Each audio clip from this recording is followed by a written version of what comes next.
Саламатсыңарбы, сүйүктүү окуучулар. Бүгүн силер менен мен биологиянын 6 классынан 1-4 классы лилия гүлдүүлөр тукуму жөнүндө өтмөкчүмүн. Силер менен кайталоо жүргүзүп алалы. Өсүмдүктөр дүйнөсүнүн жабыруктуулар бөлүмү 2 класска бөлүнөт. 1-4 жана 2-3 классы. 1-4 классына 3 классча, ал эми 2-3 классына 7 классча кирет экен. Айырмачылыктары кандай? Өздөрү айтып тургандай, 1-4 классынын уругу бир гана үлүштөн турса, ал эми 2-3 классынын уругу 2 үлүштөн турат экен. Жалбырактары 1-4 классынын жалбырак тарамыштанысы жарыш жана доо түрүндө болсо, 2-3 болсо торчо жана манжадай тарамыштанган болот экен. Тамырлары 1-4 классыныкы чач тамыр системасы, булар кошумча тамырлардан жана анын каптал тамырларынан турат. 2-4 классыныкы болсо, негизги тамырдан жана анын капталына жайгашкан тамырлардан турат дагы өзөк тамыр системасы деп аталат. Сабагында да өзгөчөлүктөр бар. 1-4 классынын өткөрүүчү ткандары чачыраңда жайгашкан болсо, камбий жок, ал эми 2-4 болсо, өткөрүүчү ткандары ирээттүү жайгашкан. Жана ошондой эле камбий бар. Камбий сабакты туурасынан чоңойто турган клеткалардан турат, билесиңер. Эми силер менен балдар 1-4 классынын лилия гүлдүүлөр тукумуна токтололу. Лилия гүлдүүлөр тукуму жазында жаз келери менен жаратылышты көрккө бөлөгөн мына мондай лилия гүлдүүлөр тукумунун өкүлдөрүн баарыңар эле билсеңер керек. Бул нарцисс, гиацинт, ошондой эле бул жерде көрүп тургандай тюльпан, ар түрдүү мандалактар, мына ушунун баары тең лилия гүлдүүлөр тукумунун өкүлдөрү болуп эсептелинет. Эми лилия гүлдүүлөр тукумунун негизги мүнөздөмөсү кандай болот экен? Лилия гүлдүүлөр тукуму булар жалбырактарынын тарамыштанышы жана айтып өткөндөй чачы жана доо түрүндө, жалбырактары эттүү, ланцет сымал болушат экен. Булардын дагы тамырлары болсо, жана айтып өткөндөй чачы тамыр системасы, өркүнү түрүн өзгөрткөн өркүн, пияз түп, тамыр сабак, түймөк. Ал эми топ гүлү, чатыр, чачы болуп эсептелинет экен. Гүлүнүн формуласы мына силер көрүп тургандай диаграммасы менен формуласын салыштырып өтөлү. Буларда жөнөкөй гүл коргон деп аталат, чөйчөкчөсү жок, желекчелерден гана турат. Гүл коргону 3 кошу 3, демек 2 катар 3-3төн желекчелерден турат экен. Аталыгы да 2 катар 3-3төн 6 аталыгы жана энелиги 1. Дагы балдар, лилия гүлдүүлөр тукумунун негизги өзгөчөлүктөрү кандай? Булар көп жылдык өсүмдүктөр, түрүн өзгөрткөн өркүн, пияз түп, ошондой эле тамыр сабак. Эсиңерге сактап калгыла.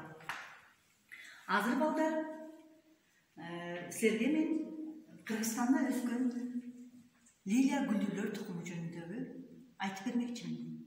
Силер лилия гүлдүүлөр тукумунда мен жана айтып өткөндөй, эң эле биринчи жаздын жарчысы болгон байчичекей гүлү дагы ошо лилия гүлдүүлөр тукумунун өкүлү экенин көрүп турасыңар. Лилия гүлдүүлөр тукумунун өкүлү катары булар жаз жаңыдан баш бакканда эле кар кетери менен бажырайып, байчичекей гүлү көздүн жоосун алат.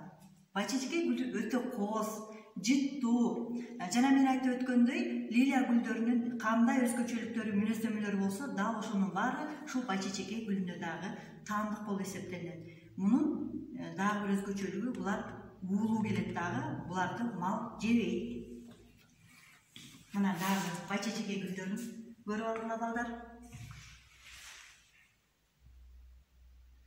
Экинчи чырыш өсүмдүгү. Бул өсүмдүк дагы өтө пайдалуу өсүмдүктөрдүн бири болуп эсептелинет. Чырыштын тамырында крахмал көп болгондуктан аны ачарчылык мезгилинде адамдар тамак катары пайдаланышкан. Азыркы мезгилде болсо чырыштын тамырынан өтө баалуу желим алынат экен.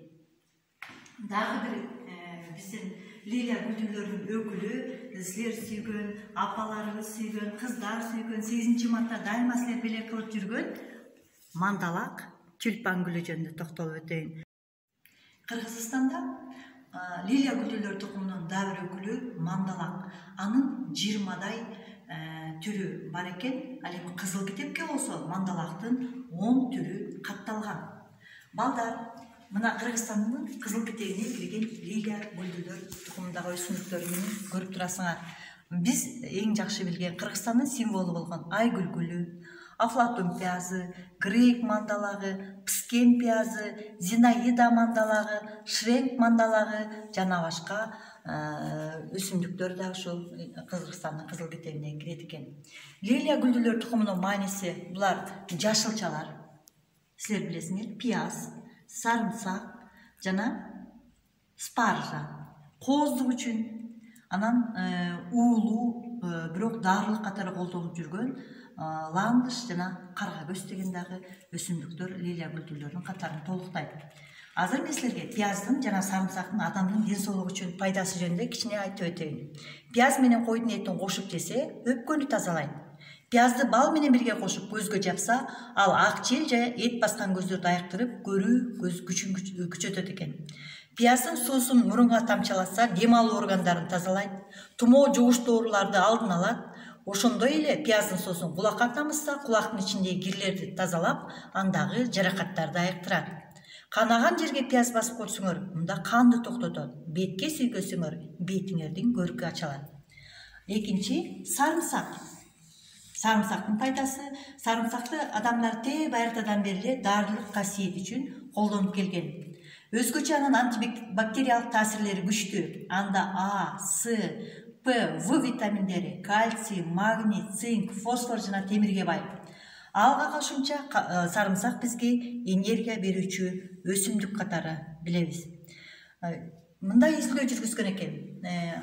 40-50 жаштагы адамдарда эркектерге 16 апта бою сарымсак жегизген. Мында кандагы глюкозанын саны нормалдашып, ошондой эле өздөрүн жакшы сезип, холестерини төмөндөгөнү байкалат. Демек, сарымсак жашартуучу күчкө дагы ээ экен. Эми балдар, силер менен мен бүгүн эң сонун сабактарды өттүм. Азыр үй тапшырмасын берейин. 47 параграфты окуп чыгасыңар. Тюльпан жана айгүл гүлүнүн тарыхын билесиңерби? Эгерде биле турган болсоңор, видео тартып мага жөнөткүлө. Google Class'та силер үчүн тесттер коюлган. Ошол тестке дагы жооп берип, мага жообуңарды жөнөтүп койгула. Кош болгула балдар.